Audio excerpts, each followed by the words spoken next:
Huwag mo nang piliting magpabango, Maria. Kahit isang galon ng French perfume ang ibuhos mo sa katawan mo, amoy gisa at bawang ka pa rin. You will always smell like the kitchen. Ang boses ni Gina ay parang talim ng balisong na humiwa sa mahalumigmig na hangin ng madaling araw.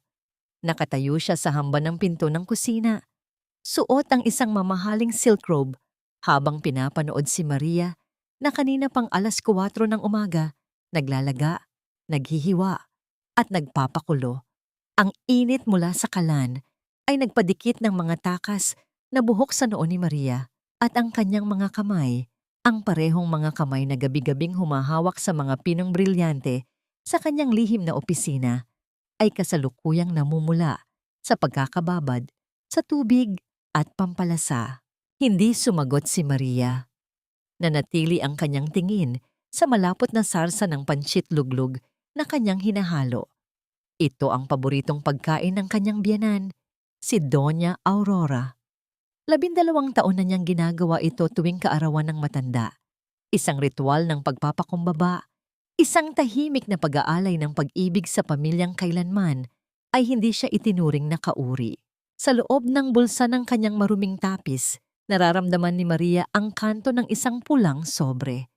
Sa loob niyon ay isang passbook na may pondong 5 milyong piso, ang regalong balak niyang ibigay kay Doña Aurora ngayong umaga. Ito ang bunga ng kanyang puyat sa pagpapatakbo ng raised jewelry ng palihim upang hindi masapawan ang dangal ni Daniel bilang isang tanyag na colonel.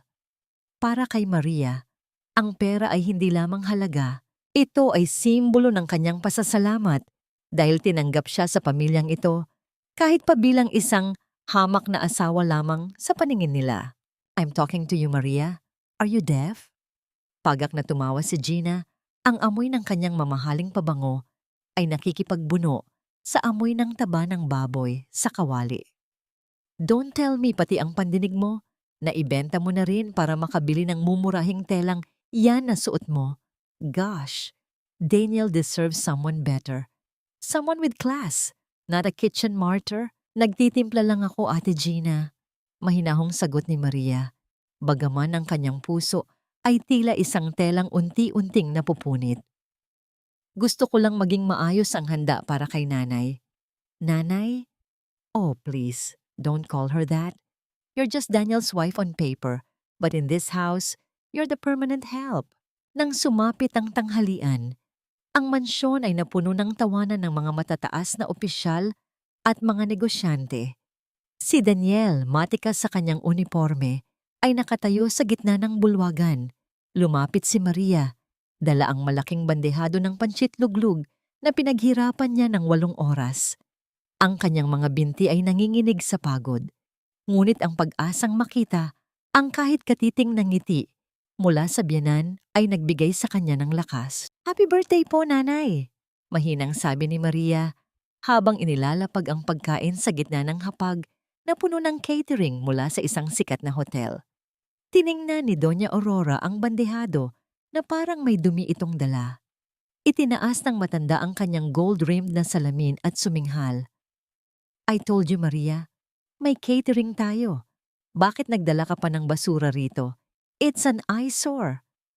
Pero nanay, ito po ang paborito ninyo. Masarap po ang timpla nito. Halos pabulong na pakiusap ni Maria. Sa kabilang dako, tumayo si Daniel at inilabas ang isang maliit na pelus na kahon. Ma, this is my gift.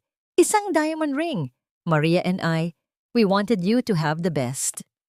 Kinuha ng matanda ang singsing at nagniningning ang mga mata. Hindi alam ng lahat, ang singsing na yon ay galing sa pinakabagong koleksyon ni Maria na kinuha ni Daniel sa kanyang vault nang hindi nagbabayad. Thank you, my son. At least ikaw, alam mo kung ano ang nararapat sa akin. Hindi tulad ng asawa mo na akala ay nasa karinderya lang tayo. Dahan-dahang kinuha ni Doña Aurora ang bandehado ng pansit. Ang bigat ng porselana ay naramdaman ni Maria hanggang sa kanyang mga buto. Sa isang iglap, binitawan ng matanda ang bandehado patungo sa direksyon ng malaking sot rack sa gilid ng buffet table. Ang malapot na sarsa ay tumalsik sa sahig, dumunggi sa dulo ng bestida ni Maria. Ang mga sahog na maingat niyang hiniwa ay humalo sa mga tirang pagkain at dumi. Walang tunog na lumabas sa bibig ni Maria, ngunit sa loob niya, may isang bagay na tuluyang gumuho. Ang pulang sobre sa loob ng kanyang bulsa ay tila naging kasing init ng baga. "Daniel, sabihan mo ang asawa mo," wika ni Doña Aurora habang pinupunasan ang kanyang kamay ng telang table napkin. "Next time, huwag siyang magkakalat ng dumi sa harap ng mga bisita ko. It's embarrassing." Tumingin si Maria kay Daniel. Nagmamakaawa ang kanyang mga mata na ipagtanggol siya nito. Ngunit iniwas ni Daniel ang kanyang tingin. Inayos ng kolonel ang kanyang kwelyo at uminom ng alak. "Makinig ka na lang kay Mama, Maria," malamig na sabi ni Daniel. "Magpalit ka na lang ng damit. You look a mess." Tumalikod si Maria. Ang bawat hakbang niya palayo sa hapag ay parang paglakad sa ibabaw ng mga basag na bubog. Nararamdaman niya ang malagkit na sarsa sa kanyang balat, ang amoy ng bawang na kinamumuhian nila, at ang bigat ng 5 milyong pisong walang silbi sa harap ng mga taong walang puso. Sa gitna ng hagdan, naririnig niya ang malakas na tawa ni Gina. Poor Maria, kahit anong gawin niya, she's just a fly in a glass of milk. Hinawakan ni Maria ang pulang sobre sa kanyang bulsa. Ang kanyang mga daliri ay hindi na nanginginig. Ang init ng sarsa sa kanyang balat ay napalitan ng isang uri ng lamig na ngayon lang niya naramdaman. Isang lamig na nagmumula sa kailaliman ng kanyang pagkatao. Ang banyo ng kanilang silid ay kasing lamig ng isang morgue. Nakatayo si Maria sa harap ng salamin. Dahan-dahang pinupunasan ang nanunuyot na sarsa ng pansit sa kanyang dibdib. Ang bawat kuskos ng basang tuwalya ay tila pagpuksa sa huling bakas ng kanyang dangal na natira sa bulwagang iyon. Ang tubig na umaagos sa lababo ay naging kulay kahel, kasing pait ng mga luhang pilit niyang ibinabalik sa kanyang mga mata. 12 taon. 12 taon niyang tiniis ang bawat talim ng salita, ang bawat pagtrato sa kanya bilang isang anino. Lahat ay dahil sa pag-ibig o marahil sa maling akala kung ano ang ibig sabihin ng pag-ibig. Bumukas ang pinto ng silid. Pumasok si Daniel. Bakas pa rin sa kanyang uniforme ang bango ng mamahaling alak at ang aura ng kapangyarihan. Hindi siya lumapit upang yakapin ang asawa. Sa halip, naupo siya sa gilid ng kama at nagsimulang magtanggal ng kanyang sapatos. Ang kanyang mukha ay puno ng pagkabagot. "You should have known better, Maria," panimula ni Daniel. Ang kanyang boses ay walang bahid ng pagsisisi. "Alam mong mainit ang ulo ni Mama kapag may mga bisitang importante. Bakit kailangan mo pang ipilit ang pagkaing iyon? You made us look cheap." Huminto ang kamay ni Maria sa pagpupunas. Tumingin siya sa refleksyon ni Daniel sa salamin. "Cheap, Daniel? 8 oras kong inihanda yon. At ang singsing na ibinigay mo sa kanya. Ang singsing na galing sa vault ko. Hindi ba yon sapat para makuha ang kahit katiting na respeto?" Agad na tumayo si Daniel. Ang kanyang mga mata ay nanlilisik. "Huwag mong isumbat sa akin ang pera, Maria. Utang na loob mo sa pamilyang ito na narito ka.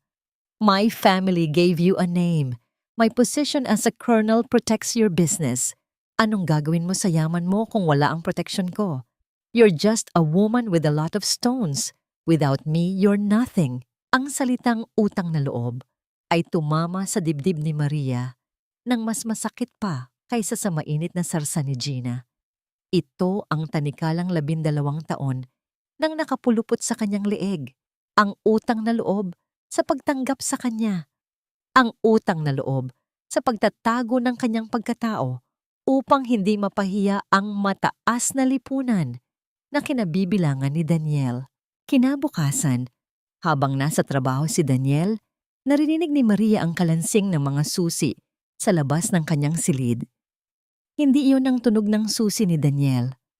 Mabilis siyang nagtago sa loob ng kanyang walk-in closet. Bahagyang iniwang nakabukas ang pinto. Pumasok si Gina. Ang kanyang mga mata ay mabilis na naglakbay sa ibabaw ng dressing table ni Maria. Walang pasintabi, binuksan ng kanyang ate-in-law ang isang maliit na jewelry box. Kinuha nito ang isang pares ng hikaw na gawa sa bihirang asul na sapiro. Ang disenyo na balak sanang ilunsad ni Maria para sa kanyang susunod na international auction. Nasaan na ba yung iba? Bulong ni Gina sa sarili. Ang kanyang boses ay puno ng kasakiman habang hinahalughog ang mga gamit ni Maria. Siguradong marami pang itinatago ang babaeng ito. Isang hamak na probinsyana, tapos ganito kaganda ang mga gamit. This is too much for her. Isinilid ni Gina ang hikaw sa kanyang bulsa. Sa kanyang muka ay walang bakas ng hiya. Tila ba may karapatan siya sa bawat butil ng hiyas na pinaghirapan ni Maria. Lumabas si Gina ng silid, iniwan ang mga luma at sirang gamit na kinuha niya mula sa kanyang sariling drawer upang ipalit sa ninakaw niya. Isang gaslighting tactic na matagal na niyang ginagawa upang isipin ni Maria na nawawala lang ang kanyang mga gamit dahil sa pagiging malilimutin. Ngunit sa loob ng closet, hawak ni Maria ang kanyang cellphone. Ang lente ng kamera ay nakatutok sa bawat galaw ni Gina. Wala nang luhang pumatak. Ang bawat paghinga ni Maria ay naging kalmado, isang katahimikang nagbabadya ng bagyo. Lumabas si Maria sa kanyang pinagtataguan nang masiguro niyang wala na si Gina. Nilapitan niya ang kanyang dressing table. Binuksan niya ang isang lihim na compartment sa ilalim ng drawer. Doon, nakatago ang isang makapal na folder. Naglalaman ito ng mga litrato ng mga resibo mula sa iba't ibang pawn shop sa lungsod. Mga resibong nagpapatunay na ang mga alahas na nawawala sa kanya ay ipinuprenda ni Gina upang bayaran ang mga utang nito sa sugal. Habang tinitingnan ni Maria ang mga dokumento, narinig niya ang yapak ni Gina na pabalik sa silid. Mabilis niyang isinara ang drawer. Pumasok si Gina, may dalang isang pirasong papel. Maria, mabuti at narito ka, sabi ni Gina. Ang kanyang ngiti ay kasing tamis ng lason. The family business is having a little bit of a struggle. Short term lang naman. I need you to sign this as a co-maker para sa loan ni kuya mo. Don't worry. Daniel already said yes. Sabi niya, as a member of this family, you should do your part. It's the least you can do for all the years we've taken care of you. Inilapag ni Gina ang dokumento sa harap ni Maria. Ito ay isang waiver na nagsasabing isinasanla ni Maria ang kanyang sariling mga lupain sa probinsya, ang tanging alaala ng kanyang mga magulang upang sagutin ang mga utang na hindi naman sa kanya. Tumingin si Maria kay Gina. Nakita niya ang mapang aping kislap sa mga mata ng kanyang ate-in-law, ang kislap ng isang taong naniniwalang wala ng kakayahan ang kanyang biktima na lumaban. And if I don't sign this, Ate Gina? Mahinahong tanong ni Maria. Lumapit si Gina sa kanya. Ang amoy ng sigarilyo at mint ay humahalimuyak. Then I will make sure Daniel finds out about those secret meetings you've been having with those business partners of yours. I'll make it look like you're having an affair, Maria. Isang salita ko lang, Daniel will kick you out of this house with nothing but the rags on your back. Alam mo kung gaano kahalaga kay Daniel ang reputasyon niya bilang kolonel. He will choose his honor over a lying wife. Nanatiling nakatitig si Maria sa dokumento. Ang kanyang kamay ay dahan-dahang kumuha ng panulat. Ngunit sa halip na pirmahan ng papel, naramdaman niya ang malamig na bigat ng isang maliit na recording device sa loob ng kanyang palad. Isang tanong lang, Ate Gina, sabi ni Maria. Ang kanyang boses ay hindi nanginig. Ang pamilya ba ay binuo para protektahan ang isa't isa o para ubusin ang isa't isa? Tumawa ng malakas si Gina. Sa pamilyang ito, Maria, ang pamilya ay ang mga may dugo ng mga Reyes. You're just the gold mine we found in the mud. Now, sign it. Ang mahinahong pagyanig ng lupa sa labas ng mansyon ay nagbadya ng pagdating ng isang marangyang sasakyan. Mula sa bintana ng kusina, nakita ni Maria ang paghinto ng isang makinang na itim na sedan. Lumabas doon ang isang lalaking banyaga na ang tindig ay naglalathala ng yaman at kapangyarihan. Si Mr. Harrison, ang pinakamalaking broker ng mga hiyas sa Timog Silangang Asya. Siya ang taong sa loob ng 5 taon ay nakakausap lamang ni Maria sa pamamagitan ng mga lihim na email, ang taong nagbansag sa kanya bilang ang reyna ng mga brilyante. Ngunit sa loob ng bahay na ito, si Maria ay walang korona. Ang kanyang kaharian ay ang madilim na sulok ng kusina at ang kanyang trono ay ang silya sa tabi ng lababo. "Daniel, may mahalagang panauhin sa labas." Ang tinig ni Gina ay pumailan lang sa buong bahay, puno ng kagalakan at pag-asang makakakuha ng atensyon. Mabilis na lumabas si Daniel, inayos ang kanyang uniforme at ang kanyang awtoridad. Sa isang iglap, nasaksihan ni Maria mula sa siwang ng pinto ang pagtatagpo ng dalawang mundo. "Good afternoon. I am looking for Madam Reyes." Wika ni Mr. Harrison sa wikang Ingles. Ang boses ay malalim at puno ng paggalang. "I was told this is the residence of the genius behind the latest Sapphire collection. I want to meet the woman who turned stones into poetry." Naramdaman ni Maria ang panunuyo ng kanyang lalamunan. Ang bawat disenyong tinutukoy ng banyaga ay iginuhit niya sa ilalim ng malamig na liwanag ng buwan habang ang buong pamilya ay mahimbing na natutulog. Ngunit bago pa man siya makahakbang, isang malamig at kulubot na kamay ang humawak sa kanyang braso. Si Doña Aurora.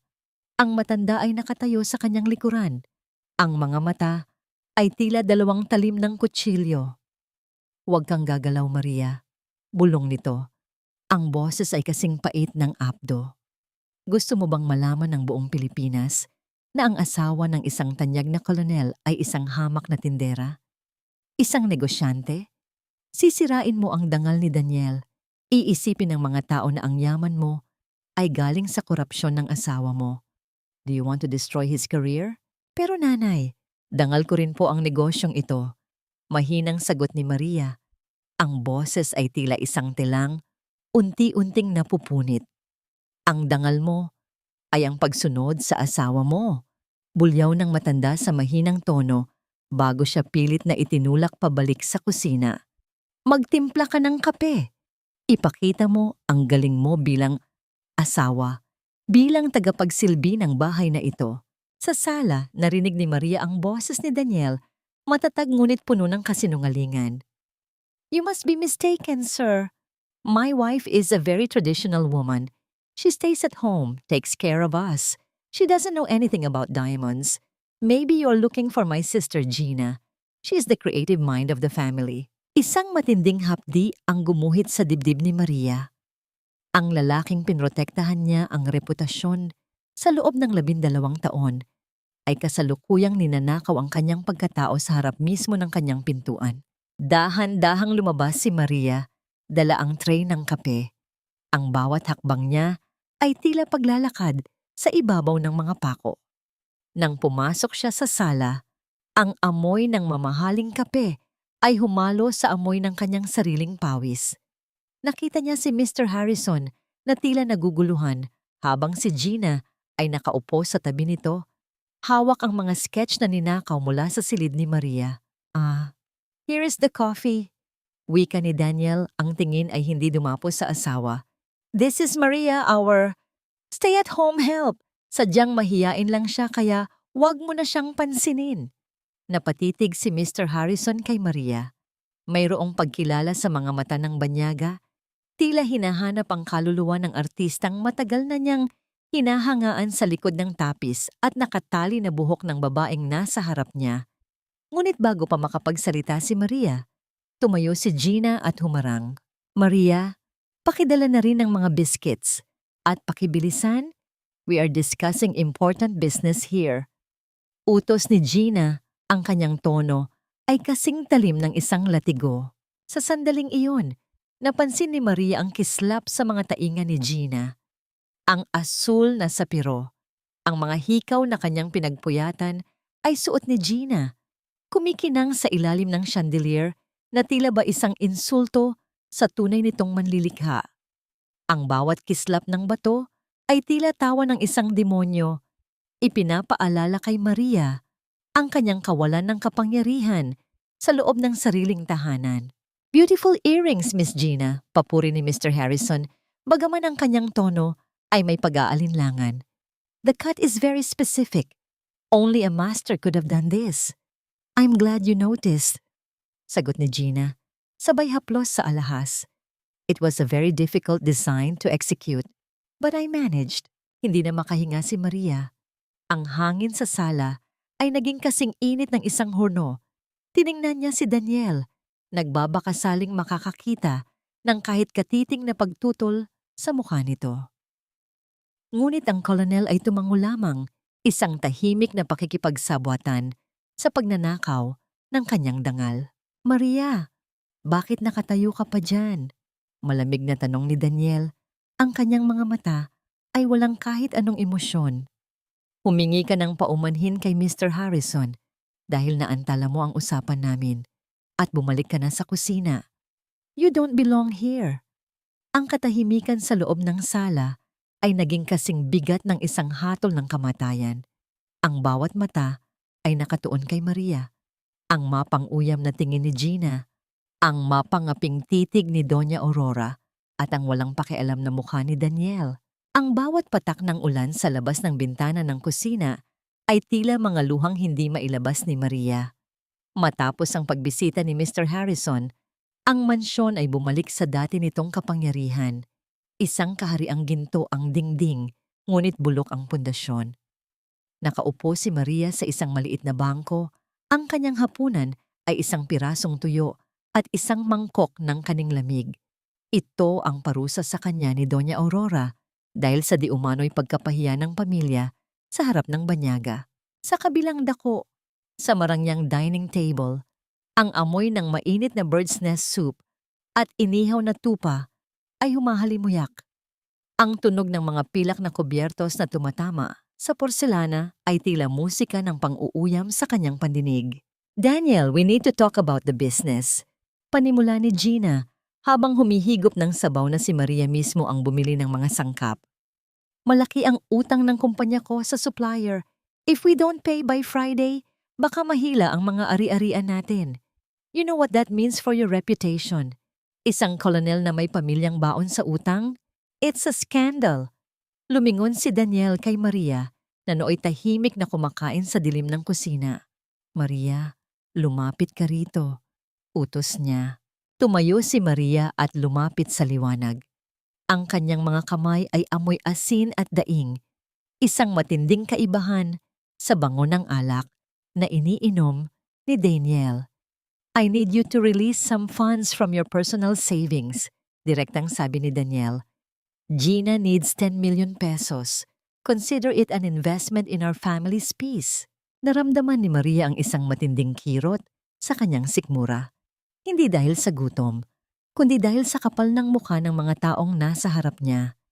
10 million pesos. Ang halagang iyon ay katumbas ng pawis ng kanyang mga manggagawa sa paggawan ng alahas. Wala na akong ganyang kalaking halaga, Daniel. Mahinahong sagot ni Maria. Gusto niyang subukin ang lalim ng kanilang pag-ibig. Ang huling pera ko ay naibayad ko na sa mga materyales. Sa ngayon, kahit pambili ng gamot ko, wala akong maitatabi. Ang katahimikan sa hapagkainan ay naging kasing bigat ng isang parusa. Ibinaba ni Doña Aurora ang kanyang kutsara. Ang tunog nito sa plato ay tila isang hatol. Wala? Pagkatapos ng lahat ng itinustos namin sa'yo, sasabihin mong wala? Ang boses ng matanda ay puno ng puot. Ang kapal ng mukha mong kumain ng pagkain namin, kung hindi ka rin naman pala kapaki-pakinabang. Gina, simula bukas, huwag mo nang bigyan ng allowance ang babaeng ito at bawasan ang rasyon niya. Kung wala siyang ambag, wala rin siyang karapatang mabusog. Ma, sobra naman yata yan. Bahagyang pagtutol ni Daniel, ngunit isang tingin lang mula sa kanyang ina ay napaabante siya. Don't defend her, Daniel. She is a parasite! Singal ni Gina. Imagine, we treat her like family and she can't even help us in a crisis? You are useless, Maria. Napakawalang kwenta mo. Tumingin si Maria sa kanyang asawa, nagbabakasaling may matitira pang anino ng lalaking minahal niya noon. Ngunit nakita niya ang pagkairita sa mga mata ni Daniel, hindi para sa kanyang pamilya, kundi para sa kanya. Para sa kanya na tila naging isang pabigat sa kanyang perpektong buhay. Maghanap ka ng paraan, Maria. Malamig na sabi ni Daniel bago ito tumayo at iniwan ang hapag. Nang hating gabi na at tahimik na ang lahat, kinuha ni Maria ang kanyang laptop. Ang liwanag ng screen ay tumama sa kanyang pagod na mukha. Binuksan niya ang kanyang online banking upang tingnan ang kanyang private business account. Ngunit bago pa man niya mailagay ang password, isang notification ang lumitaw sa kanyang screen. Isang malaking halaga ang kamakailan lamang inilipat mula sa kanilang joint savings account. Ang account kung saan inilalagay ni Maria ang kanyang mga emergency funds para sa kanilang dalawa ni Daniel. 8 milyong piso. Mabilis na tinignan ni Maria ang transaction history. Ang pera ay inilipat sa isang account na pamilyar sa kanya. Ang account ng kuya ni Gina, si Ricardo, na kilalang lulong sa sugal sa mga kasino sa labas ng lungsod. Naramdaman ni Maria ang panlalamig ng kanyang mga daliri. Hindi lang siya ninanakawan ng kanyang dangal, ninanakawan na rin siya ng kanyang kinabukasan ng mismong lalaking nangakong magpoprotekta sa kanya. Ang perang iyon ay hindi para sa negosyo, kundi para bayaran ang mga utang sa sugal ng pamilyang itinataguyod niya sa ilalim ng basbas ni Daniel. Isang mapait na ngiti ang sumilay sa mga labi ni Maria. Ang utang na loob na palagi nilang isinusumbat sa kanya ay naging isang madugong biro.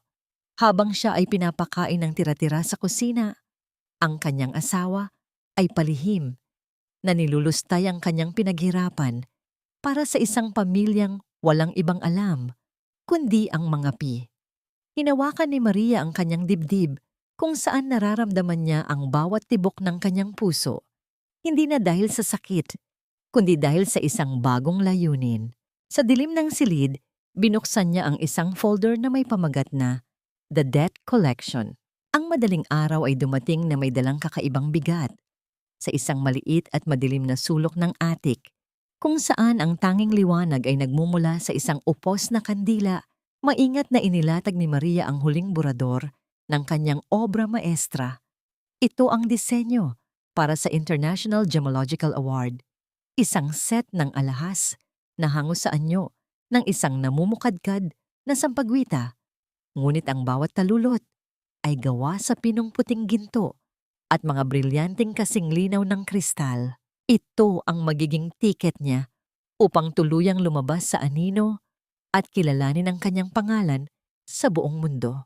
Ang bawat guhit ng lapis sa papel na yon ay katumbas ng 12 taon ng kanyang pagtitiis.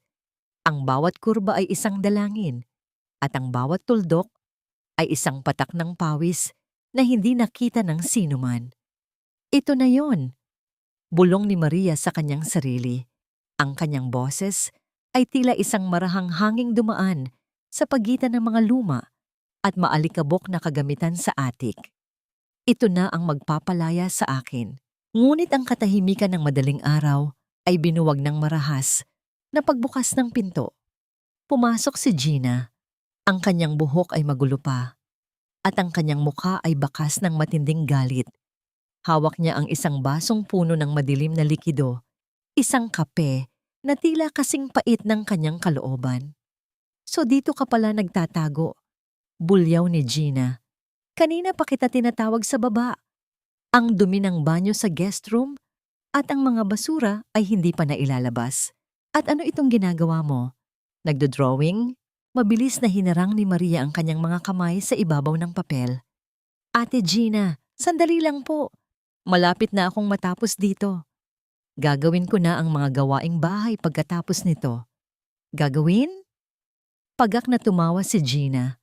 Lumapit siya at marahas na hinablot ang isa sa mga papel. Anong akala mo sa sarili mo?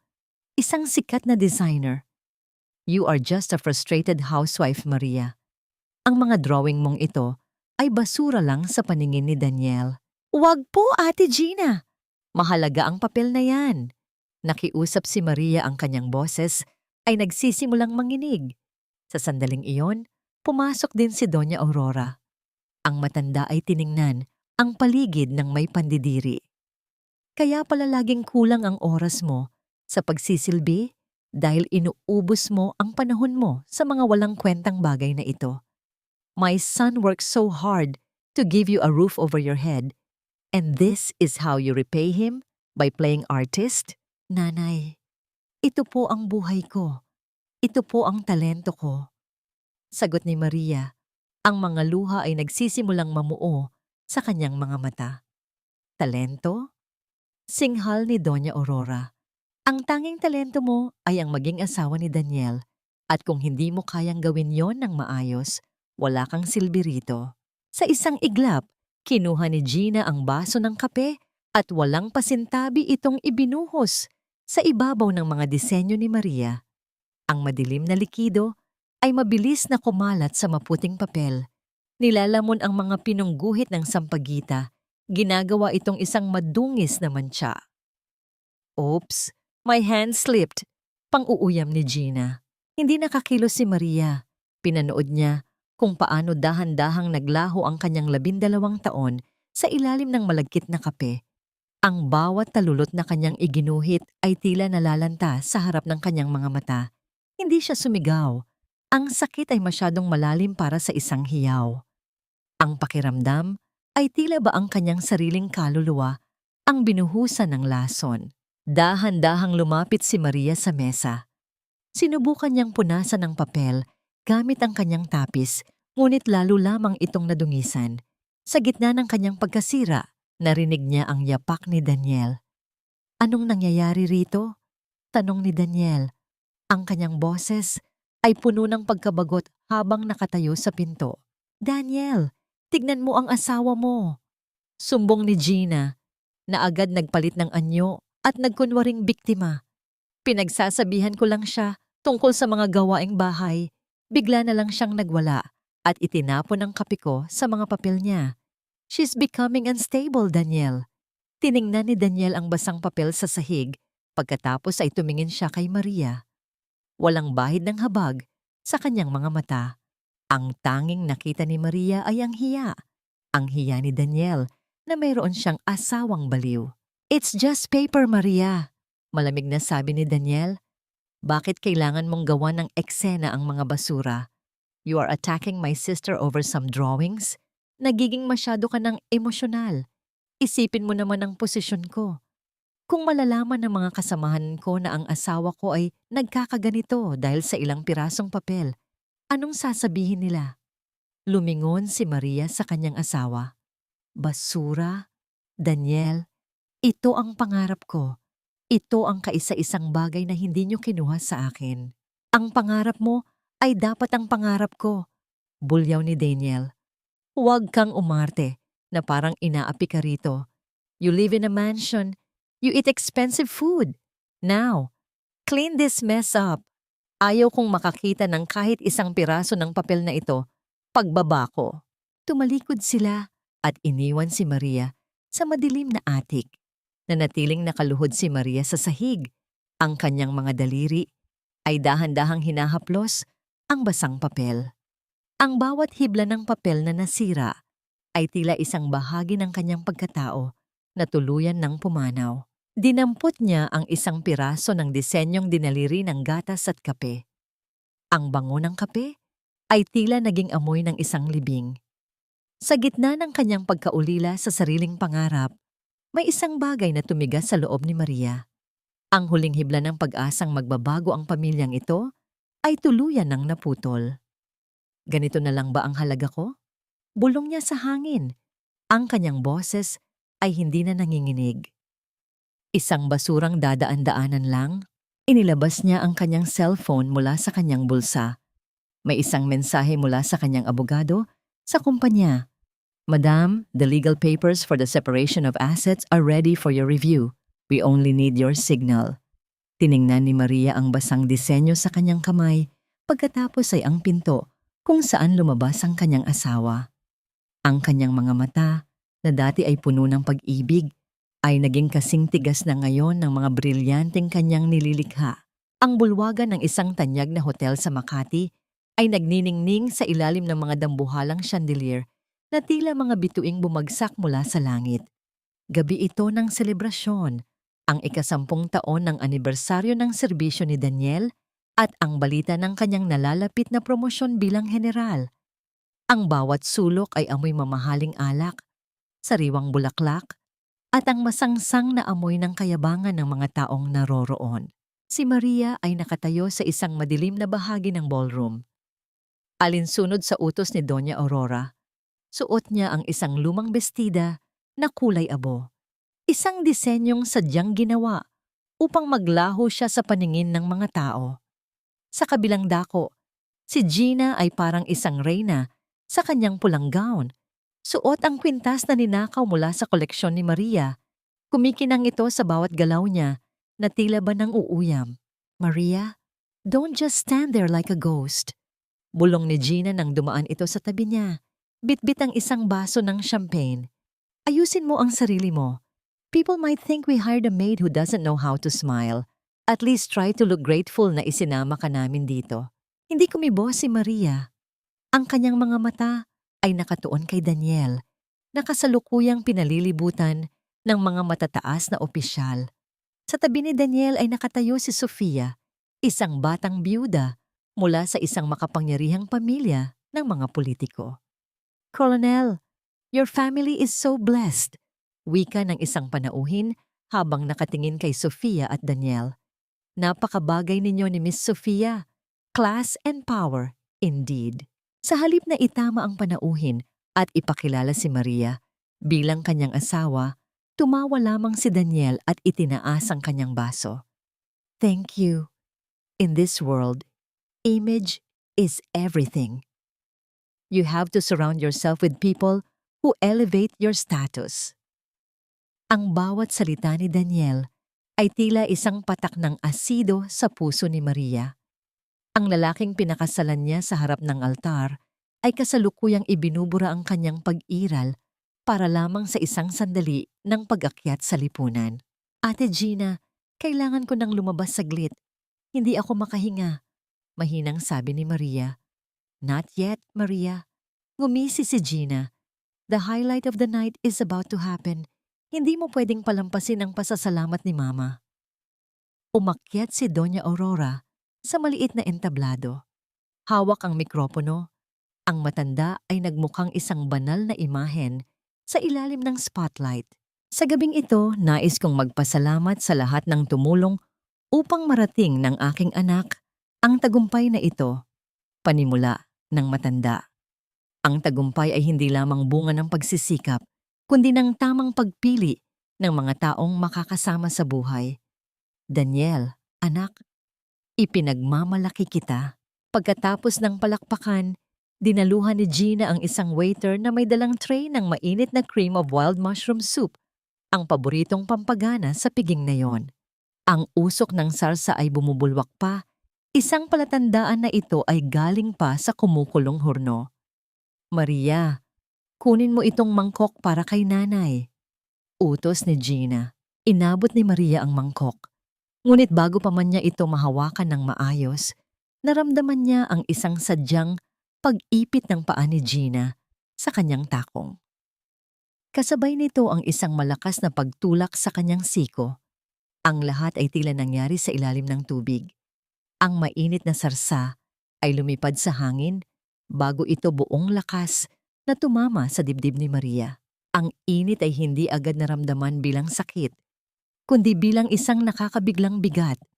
Ngunit paglipas ng ilang segundo, ang hapdi ay gumuhit mula sa kanyang leeg pababa sa kanyang balat. Ang puting tela ng kanyang panloob ay dumikit sa kanyang hita, tila ba gustong balatan ang kanyang laman. Oh my God, Maria! Malakas na tili ni Gina na sadyang kinuha ang atensyon ng lahat ng panauhin. Bakit ka ba lampa? Tignan mo, nadungisan mo ang carpet. Nakakahiya ka sa harap ng mga bisita ni Daniel. Ang buong ballroom ay natahimik. Ang musika ay tila huminto. Ang lahat ng mata, mga matang puno ng pandidiri at panghuhusga, ay nakatutok sa babaeng basang-basa ng malapot na sarsa sa gitna ng marangyang bulwagan. Tumingin si Maria kay Daniel. Nakita niya ang kanyang asawa na papalapit. Ngunit hindi upang itanong kung maayos lang siya.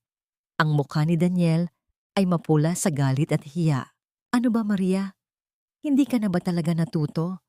Singhal ni Daniel, ang kanyang boses ay narinig ng lahat. I told you to stay in the corner and stay out of trouble. Bakit kailangan mong sirain ang gabi ko? You're acting like a clumsy servant. Daniel, mainit. Napapaso ako. Pabulong na sabi ni Maria. Ang kanyang boses ay tila isang hangin na naghahanap ng hininga. Mainit. Ang init lang ng sarsa ang iniintindi mo habang ang reputasyon ko ang nasusunog dito. Bulyaw ni Daniel. Umalis ka na. Magtago ka sa kusina o sa banyo. Just get out of my sight. You are an embarrassment to this family. Lumapit si Doña Aurora at tiningnan si Maria mula ulo hanggang paa. Sayang ang pagkain. Ginatawagin mo ang housekeeping para linisin ang kalat ng babaeng ito. Maria, go!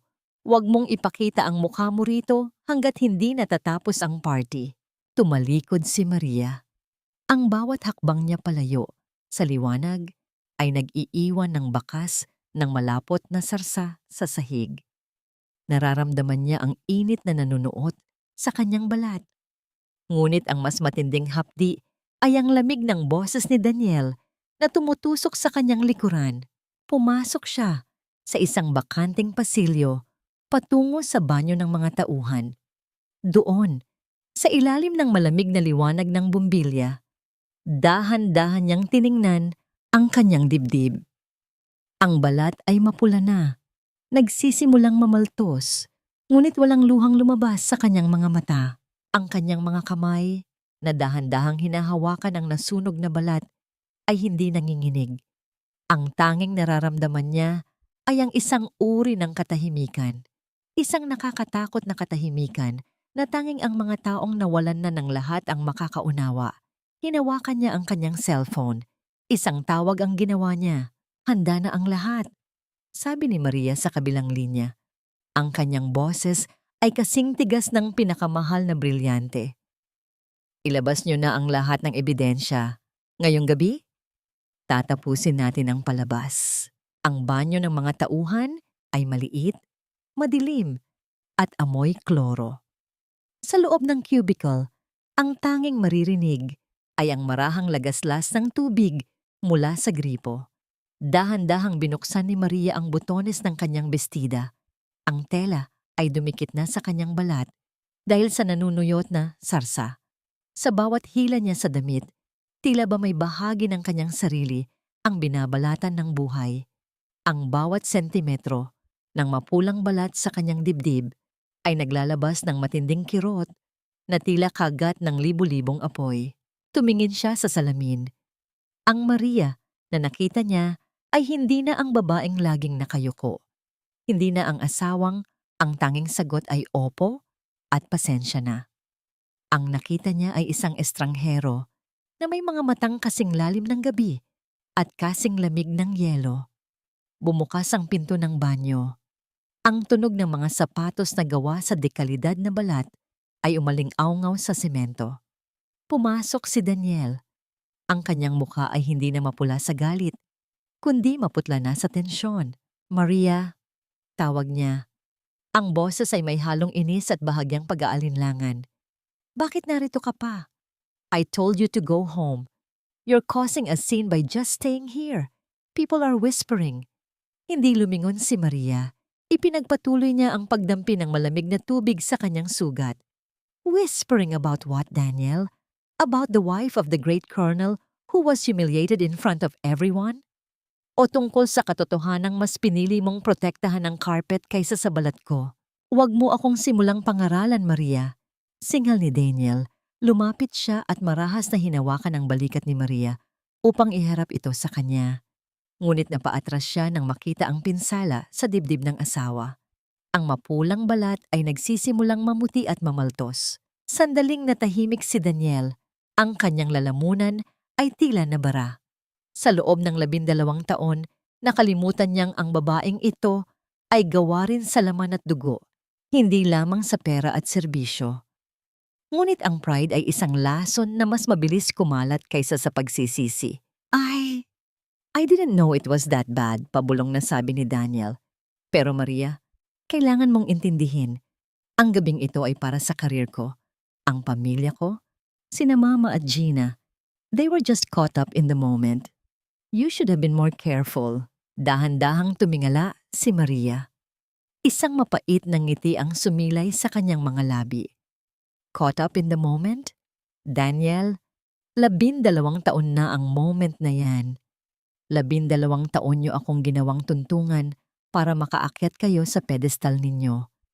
Ang bawat medalya sa dibdib mo, ang bawat alahas sa leeg ng kapatid mo, at ang bawat sentimong ginagastos ni nanay sa sugal, lahat yan, galing sa dugo at pawis ko.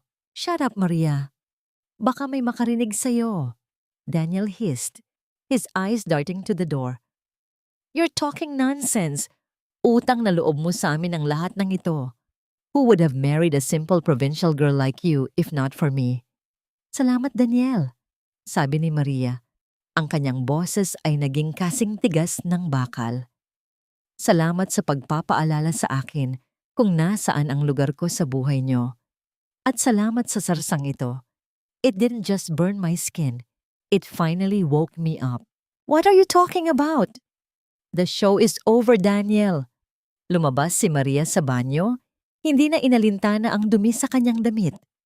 Sa labas ng pasilyo, naghihintay si Gina, na tila nagmamasid kung tapos na ang eksena. Oh, look at you. Still dramatic as ever? Pang-uyam ni Gina. Tapos ka na bang umiyak? Make sure you clean the floor on your way out, Maria. Your mess is everywhere. Tumigil si Maria sa harap ni Gina. Ang distansya sa pagitan nila ay puno ng tensyon na tila isang kwerdas na malapit ng maputol. Tumingin si Maria sa leeg ni Gina, sa kwintas na lalong nagpatingkad sa kaplastikan nito. Enjoy that necklace, Ate Gina, mahinahong sabi ni Maria. Dahil bukas, hindi na lang sarsa ang mawawala sa'yo. Ang lahat ng kinuha niyo sa akin, bawat butil, bawat sentimo, kukunin ko ng may kasamang interes. Tumawa ng malakas si Gina, isang tawang puno ng pangmamaliit. And how will you do that, Maria? You have nothing. You are nothing without this family. Hindi sumagot si Maria. Sa halip, kinuha niya ang kanyang shawl at binalot ang kanyang sarili ng may dignidad na hindi kayang bilhin ng kahit anong yaman. Naglakad siya palabas ng hotel. Ang kanyang bawat hakbang ay hindi na hakbang ng isang biktima, kundi ng isang maniningil. Sa likuran niya naiwang nakatayo si Daniel sa gitna ng madilim na pasilyo. Sa unang pagkakataon sa loob ng maraming taon, naramdaman ng kolonel ang isang uri ng takot na hindi niya maipaliwanag. Isang takot na ang aninong 12 taon niyang inapakan ay nagsisimula nang maging isang dambuhala na lalamon sa kanya. Paglabas ni Maria sa pinto ng hotel, ang malamig na hangin ng gabi ay humalik sa kanyang sugat. Masakit, ngunit ito ang nagpatunay na buhay pa siya. Isang itim na sasakyan ang huminto sa kanyang harap. Bumukas ang pinto at lumabas ang kanyang abogado. The injunction is filed, Madam Reyes. By tomorrow morning, all their accounts will be frozen and the police report for the theft is ready for your signature. Ulat ng abogado. Tumingin si Maria sa nagniningning na hotel sa kanyang likuran. Ang bawat ilaw doon ay tila isang maskarang malapit ng matanggal. Good, sabi ni Maria habang sumasakay sa sasakyan. Let them enjoy their last night of luxury. Bukas, ipakikita natin sa kanila kung ano ang pakiramdam ng mawalan ng lahat. Ang umaga sa mansyon ng mga Reyes ay laging nagsisimula sa amoy ng kapeng barako na tinitimpla ni Maria at ang mahinang kalansing ng mga plato sa kusina. Ngunit ngayong umaga, ang bahay ay balot ng isang nakabibinging katahimikan. Walang usok na lumalabas sa kusina, walang bango ng sinangag, at walang bakas ng babaeng 12 taon nilang ginawang anino. Nakaupo si Doña Aurora sa hapagkainan, tinitingnan ang kanyang mamahaling relo. Nasaan na ba si Maria? It's already 7 in the morning. I have a bridge game at 9 and I haven't even had my breakfast yet. Baka naglalayas, ma. Panguuyam ni Gina habang pababa ng hagdan, abala sa kanyang cellphone. Masyado kasing madrama pagkatapos ng nangyari kagabi. Anyway, I'll just order from a cafe. Daniel, wake up. I need you to transfer some cash to my account. I found this limited edition bag online. Kailangan ko nang mabayaran before someone else gets it. Lumabas si Daniel mula sa kanilang silid. Ang kanyang mga mata ay mapula at bakas, ang kawalan ng tulog. Ang bawat hakbang niya sa pasilyo ay tila mabigat. Pasan ang budhing unti-unti nang nagigising. Hindi pa rin mawala sa kanyang isipan ang itsura ng nasunog na balat ni Maria at ang lamig ng boses nito kagabi. Daniel, are you listening? Bulyaw ni Gina. I said, transfer the money. Bakit ba ang bagal mo? Kinuha ni Daniel ang kanyang cellphone at sinubukang buksan ang kanilang banking app. Ngunit isang pulang abiso ang lumitaw sa screen. Account frozen. Please contact your branch. What? Frozen? Bulong ni Daniel. Sinubukan niya ang isa pang account, ang sa kanila ni Doña Aurora. Ganoon din ang resulta. Access denied. Sa sandaling iyon, ang tunog ng isang malaking sasakyan na huminto sa harap ng mansyon ay bumasag sa tensyon. Bumukas ang dambuhalang pinto ng sala at pumasok si Maria. Hindi siya suot ang kanyang lumang duster o ang maruming tapis. Ngayon, si Maria ay nakasuot ng isang formal na puting blazer na gawa sa seda. Ang kanyang buhok ay maayos na nakapusod at ang kanyang tindig ay naglalathala ng isang awtoridad na kailanman ay hindi nila nakita. Sa likuran niya ay dalawang lalaking nakabarong at may bitbit na mga itim na briefcase. Maria, anong drama ito? Singhal ni Doña Aurora, tumayo ang matanda habang nanginginig ang kamay sa galit. Bakit ganyan ang suot mo? At sino ang mga taong ito? Magluto ka na ng almusal. Hindi lumapit si Maria sa hapag. Nanatili siya sa gitna ng sala. Ang kanyang mga mata ay tumama kay Daniel. Ang almusal ay hindi nakasama sa kontrata, nanay. At ang mansyong ito, hindi na rin ito inyo simula sa oras na ito. Anong pinagsasabi mo, Maria? Sigaw ni Gina. Daniel, gawin mo ang trabaho mo. Arestuhin mo ang babaeng ito. She's trespassing. Ate Gina, mahinahong sabi ni Maria, sabay senyas sa kanyang abogado. This is Attorney Ramos. Siya ang magpapaliwanag sa inyo kung paano ang lahat ng lupain, ang mansyong ito, at maging ang mga kumpanyang pinatatakbo ninyo ay nakapangalan sa Reyes Jewelry Holdings, isang kumpanyang ako ang nagmamay-ari. Reyes Jewelry? Napaatras si Daniel, ang kanyang muka ay nawalan ng kulay. I thought you were just a small-time dealer. I let you think that, Daniel. Dahil sabi mo, ang asawa ng isang colonel ay dapat mapagkumbaba. I buried my identity to protect your pride. Pinondohan ko ang lifestyle nyo dahil sabi ni nanay, utang na loob ko sa inyo ang pagtanggap sa akin. Pero kagabi, habang hinahayaan nyo akong mapaso at hiyain sa harap ng maraming tao, natanto ko na ang utang na loob ay may hangganan din. Lumapit ang abogado at inilapag ang mga dokumento sa mesa.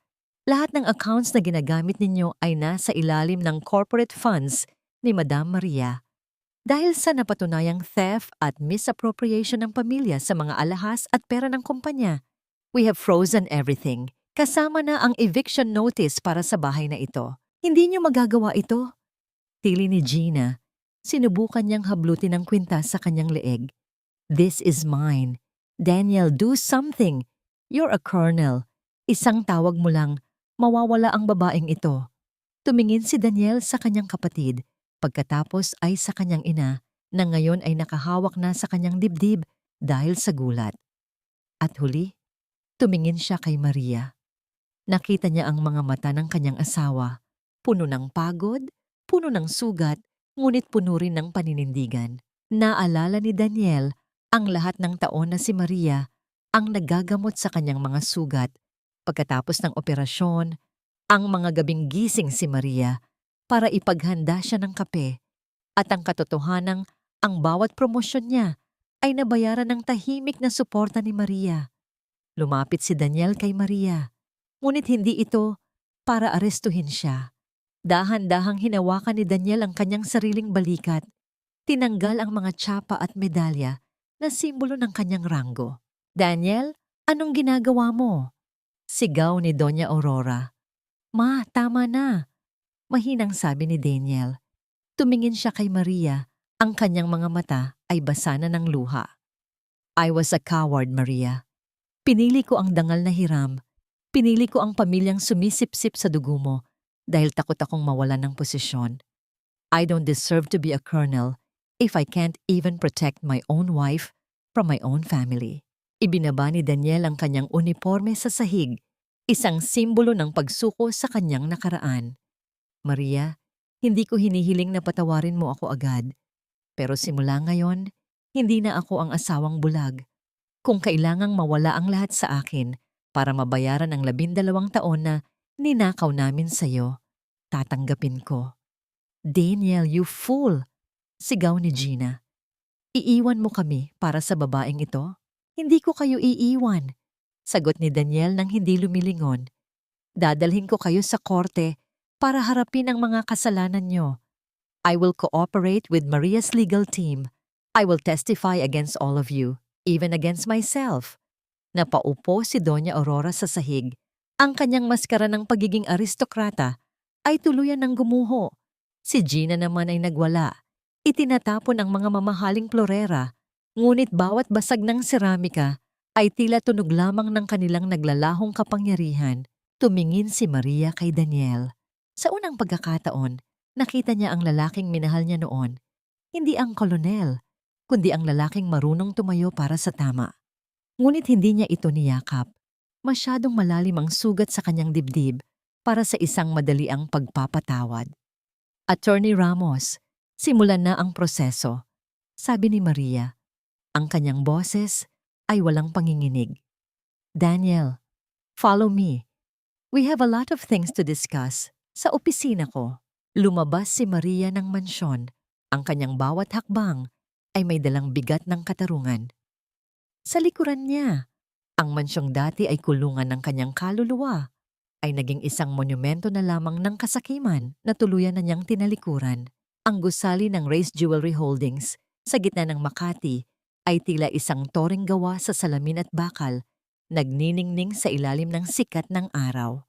Sa loob ng dambuhalang opisina, sa pinakatuktok na palapag, ang hanging umiikot ay hindi amoy gisa o amoy usok ng kusina, kundi ang malamig at malinis na halimuyak ng sandalwood at mamahaling katad. Naglalakad si Maria sa pasilyo. Ang tunog ng kanyang mga takong sa makintab na sahig ay tila isang martsa ng tagumpay.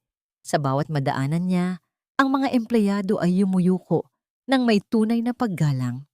"Good morning, madam." Ang bating paulit-ulit na naririnig, isang pamagat na 12 taon niyang itinago sa loob ng isang maduming tapis. Sa likuran niya nakasunod si Daniel. Hindi na siya ang matikas na kolonel na may mga medalyang kumikinang sa dibdib. Suot niya ang isang simpleng puting polo at ang kanyang mga balikat ay tila bumagsak sa bigat ng katotohanang ngayon lamang niya nasisilayan. Tinitingnan niya ang bawat sulok ng kumpanya, ang mga modernong makinarya, ang mga vault na puno ng ginto, at ang mga dambuhalang portrait ng mga disenyong gawa ni Maria. Dito ka ba talaga pumupunta araw-araw?" Pabulong na tanong ni Daniel nang makapasok sila sa loob ng opisina ni Maria. Hindi sumagot si Maria. Naupo siya sa kanyang malawak na silya sa likod ng mesang gawa sa mahogany. Ibinaba niya ang isang folder sa harap ni Daniel. "Basahin mo yan, Daniel. Iyan ang listahan ng lahat ng alahas na nawawala sa silid ko sa loob ng 3 taon. At sa tabi niyon, ang mga record mula sa pawn shop na pag-aari ng kaibigan ni Gina." Dahan-dahang binuksan ni Daniel ang folder. Ang bawat pahina ay tila isang sampal sa kanyang mukha. Nakita niya ang mga litrato ng mga singsing, hikaw, at kwintas na madalas niyang makitang suot ni Gina na ang akala niya ay mga regalo mula sa mga kliyente nito. Ang kabuuang halaga ay umaabot sa mahigit 20 milyong piso. And this, dagdag ni Maria, inilabas niya ang isang maliit at sunog na piraso ng papel mula sa kanyang drawer. Ang disenyong binuhusan ng kape ni Gina sa attic. Ito ang pangarap na tinawag mong basura. Ang disenyong ito, sana ang magliligtas sa atin mula sa utang niyo sa sugal, Daniel. Pero mas pinili mong maniwala sa kasinungalingan ng pamilya mo. Naramdaman ni Daniel ang isang matinding buhol sa kanyang lalamunan. Ang bawat butil ng pawis sa kanyang noo ay tila naging kasing pait ng apdo. Maria, I was blind. I was so caught up with my status as a colonel, with the haya of having a wife who earns more than me. I let them treat you like dirt because it made me feel superior. Patawarin mo ako. Patawad? Bahagyang tumawa si Maria, ngunit walang katuwaan sa kanyang mga mata. Ang patawad ay hindi nakakapagpabalik ng 12 taong ninakaw nyo. Ang patawad ay hindi nakakagamot sa paltos sa dibdib ko. Samantala, sa loob ng mansyong dahan-dahan ng kinukuha ng mga tauhan ni Maria, ang ingay ng pag-aaway ni Gina at Doña Aurora ay umabot na sa kalsada. Kasalanan mo ito, Mama. Tili ni Gina habang hinahablot ang kanyang mga designer bag mula sa kamay ng isang sheriff. Kung hindi mo hinayaan si Maria na hawakan ang lahat ng accounts, hindi tayo magkakagito. Now look at us. We're being kicked out like stray dogs. Ako pa ang may kasalanan. Ganti ni Doña Aurora, ang kanyang boses ay nanginginig sa takot at galit. Ikaw ang nagnakaw ng mga alahas niya. Ikaw ang nagpilit sa aking hiyain siya kagabi. I am an old woman, Gina. Saan ako pupunta? Saan tayo kukuha ng pambayad sa kuryente at tubig? I don't care. Bahala ka na sa buhay mo. Sigaw ni Gina bago niya sinubukang tumakas bitbit ang isang maliit na jewelry box. Ngunit sa gate ng mansyon, sinalubong siya ng 2 pulis. Miss Gina Reyes, you are under arrest for qualified theft and falsification of documents.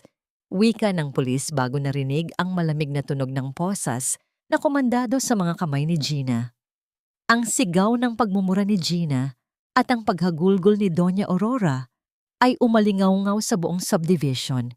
Isang tunog ng kahihiyan na kailanman ay hindi nila naisip na darating sa kanilang marangyang buhay. Balik sa opisina, tumayo si Maria at lumapit sa bintana. Tinitingnan ang abalang kalsada ng Maynila. I have already filed for a petition for judicial separation of property, Daniel. Ang lahat ng pag-aari mo bago tayo ikasal ay mananatili sa'yo, kasama na ang maliit na apartment sa probinsya. Pero ang lahat ng ito, ang bawat butil ng ginto sa kumpanyang ito, ay sa akin. Lumapit si Daniel sa likuran ni Maria, ngunit nanatili ang distansya sa pagitan nila. I will resign from the service tomorrow, Maria. Hindi ko na kayang magsuot ng uniforme, habang alam kong ang bawat promosyon ko ay bunga ng pananahimik mo sa pang-aapi. I will face the investigation about the gambling debts of my brother that I tried to cover up using your money. I will lose everything, and I deserve it. Tumingin si Maria sa refleksyon ni Daniel sa salamin ng bintana. Nakita niya ang isang lalaking wasak, isang lalaking sa wakas ay natutong humarap sa salamin at makita ang sariling dumi. Ang pag-ibig ay hindi lamang tungkol sa pagtitiis, Daniel, mahinahong sabi ni Maria. Ito ay tungkol sa respeto at 12 taon ninyong kinalimutan ang salitang yon. Isang sunod-sunod na katok sa pinto ang bumasag sa katahimikan. Pumasok ang sekretary ni Maria. Ang muka ay seryoso. Madam, Attorney Ramos is on the line. May bago raw revelasyon tungkol sa joint account ninyo ni Daniel. May iba pa raw na taong tumatanggap ng pera buwan-buwan bukod sa pamilya ni Daniel. Nanigas si Daniel. Ang katahimikan sa loob ng opisina ay naging kasing lamig ng yelo. Isang lihim pa ba ang nakatago sa likod ng maskara ng kanyang dangal? Ang katahimikan sa loob ng opisina ni Maria ay naging kasing bigat ng isang hatol ng kamatayan. Ang bawat tibok ng relo sa dingding ay tila isang palakol na tumatama sa pundasyon ng pagkatao ni Daniel. Sa harap ni Maria, ang folder na naglalaman ng mga bank transfer ay nakabukas. Ibinubunyag ang pangalang Elena Velez, isang pangalang hindi pamilyar kay Maria, ngunit tila nagpabilis sa paghinga ni Daniel. "Sino si Elena, Daniel?" tanong ni Maria. Ang boses niya ay mahinahon, ngunit may talim na mas matalas pa kaysa sa anumang kutsilyo. "Bakit 50,000 piso ang ipinapadala mo sa kanya buwan-buwan mula sa ating savings? Is she your mistress? O isa pa ito sa mga lihim na kailangang ibaon para sa dangal mo?" Napayuko si Daniel. Ang kanyang mga kamay ay nanginginig sa ibabaw ng kanyang tuhod. "Mistress? No, Maria. I wish it was that simple. Elena Velez is the mother of the man Ricardo killed in a hit-and-run 5 years ago." Napatigil si Maria. Ang hangin sa silid ay tila naglaho. Naalala niya ang gabing iyon, ang gabing umuwing lasing si Ricardo, ang kapatid ni Daniel, na may dalang duguang sasakyan, ang gabing sinabi ni Daniel na asikasuhin na lang ang lahat at wag nang magtanong si Maria. "Binayaran mo sila para manahimik?" Bulong ni Maria, ang kanyang mga mata ay naniningkit sa puot. "Ginamit mo ang pera ko, ang perang pinaghirapan ko sa pagdidisenyo ng mga alahas. Para pagtakpan ng isang krimen, you used my love to buy justice?" "I had to, Maria," sigaw ni Daniel. Tumayo siya nang may desperasyon sa kanyang mga mata. "I was up for promotion. Kung nalaman ng military board na ang kapatid ko ay isang mamamatay tao, tapos na ang career ko. I did it for us, para sa kinabukasan natin. Para sa atin o para sa ego mo?" Ganti ni Maria. Ang kanyang boses ay naging isang sigaw na puno ng 12 taong pagtitiis. "Ginamit niyo ako. Ginamit niyo ang bawat sentimo ko para itayo ang isang palasyong gawa sa kasinungalingan. At habang ginagawa mo yan, hinahayaan mo ang nanay mo at si Gina na tratuhin akong parang basura sa sarili nating bahay." Sa sandaling iyon, ang pintuan ng opisina ay bumukas at pumasok si Attorney Ramos. Ang mukha ng abogado ay walang kahit anong emosyon. "Madam, the police have already taken Ricardo into custody. After we stopped the monthly payments to Elena Velez, she decided to come forward and testify. Daniel, the military police are on their way here." Tumingin si Daniel sa bintana, kung saan tanaw ang mga gusali ng Makati. Ang lahat ng kanyang pinakaingatan, ang kanyang ranggo, ang kanyang dangal, ang kanyang uniforme, ay tila mga abo na tinangay ng hangin.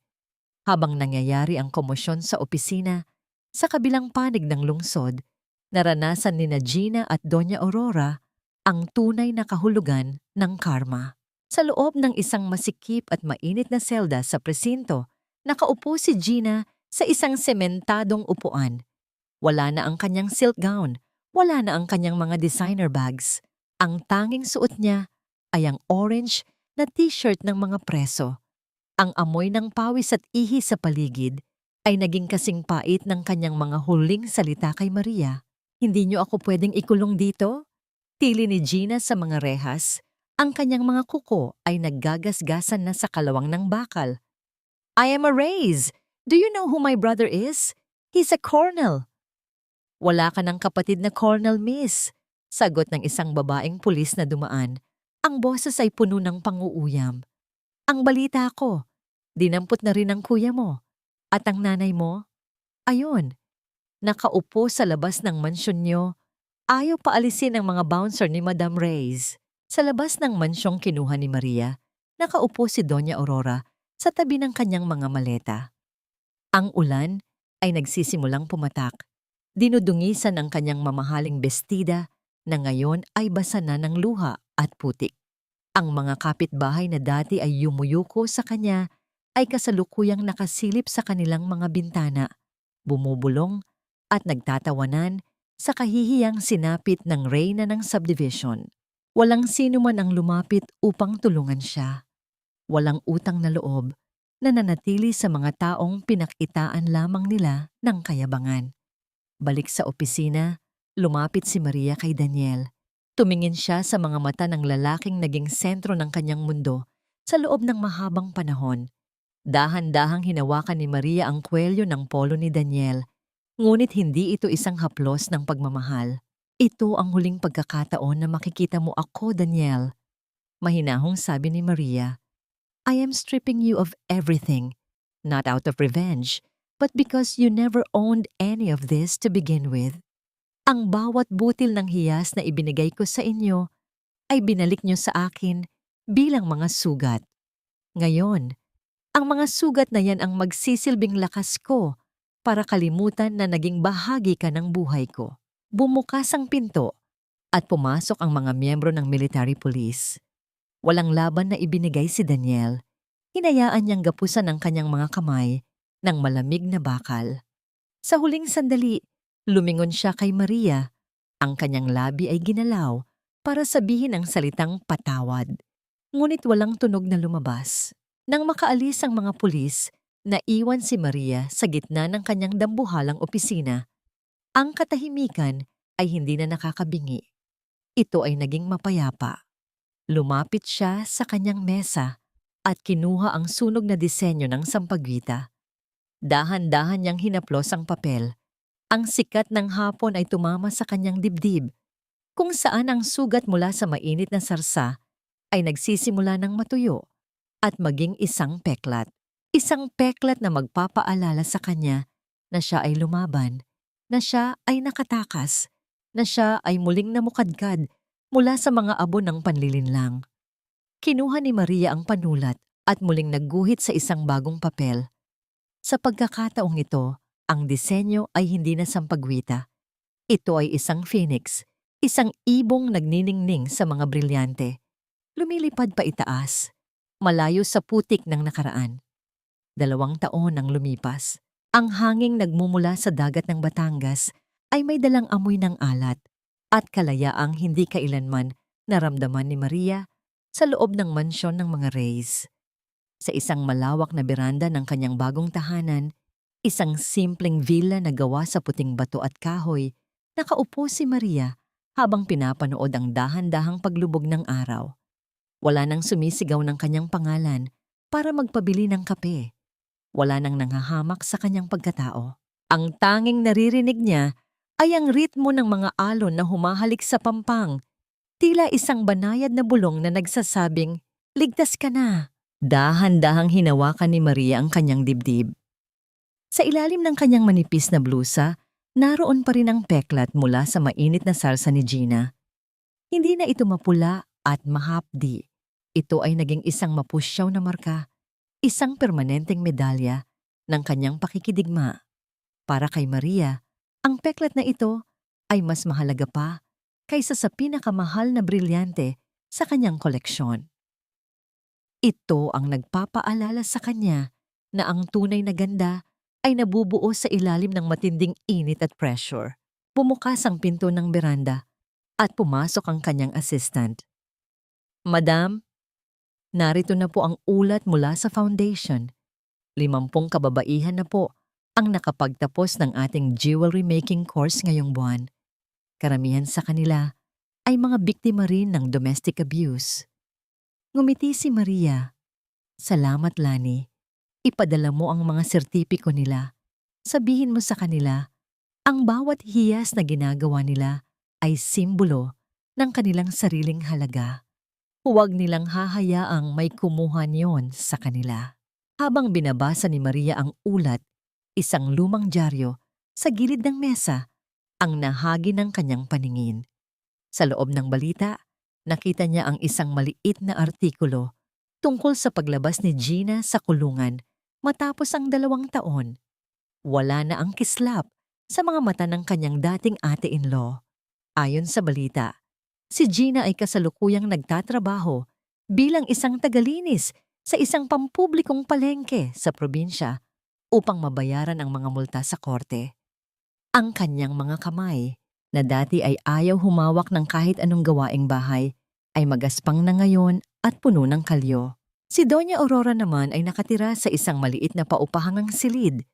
Umaasa na lamang sa maliit na pensyon na halos hindi sapat para sa kanyang mga gamot. Ang babaeng dati ay hindi makakain ng walang pilak na kubertos ay natutong magbilang ng bawat sentimo para sa isang pirasong tinapay. Ang hiya na dati ay kinatatakutan nilang mawala ay naging aninong kasama nila sa bawat araw ng kanilang paghihirap. Ang katarungan ay hindi dumating sa anyo ng kidlat, kundi sa anyo ng isang tahimik at mabagal na pagbabalik ng bawat sakit na kanilang ibinigay. Sa kabilang dako, nakatanggap si Maria ng isang liham noong nakaraang buwan. Galing ito kay Daniel. Si Daniel ay hindi na bumalik sa serbisyo. Matapos ang kanyang suspensyon at pagkakakulong ng ilang buwan dahil sa pagtatakip sa krimen ng kanyang kapatid, namuhay siya ng payak bilang isang security consultant sa isang malayong lungsod.